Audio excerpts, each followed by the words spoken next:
It appears some pieces of asteroid Vesta ended up on asteroid Bennu, according to observations from NASA's OSIRIS-REx spacecraft.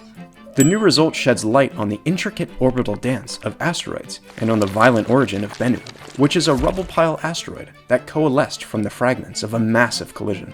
6 boulders, ranging in size from 5 to 14 feet, were discovered scattered across Bennu's southern hemisphere near the equator.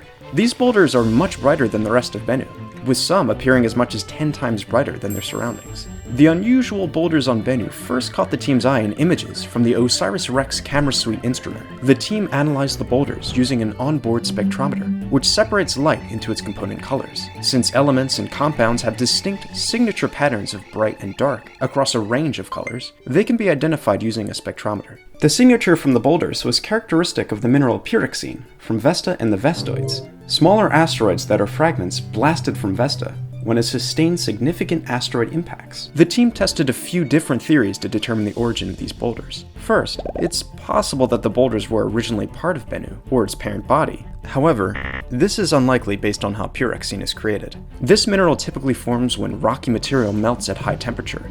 Bennu is composed of water-bearing minerals, so it wouldn't have experienced very high temperatures in its history. Next, the team considered localized heating, perhaps from an impact. The scale of an impact needed to create large pyroxene boulders is much more significant than what is expected to take place in the main asteroid belt.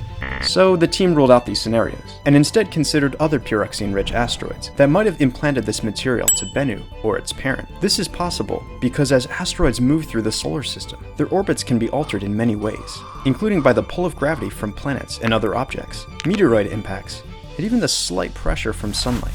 The new result helps pin down the complex journey Bennu and other asteroids have traced through the solar system.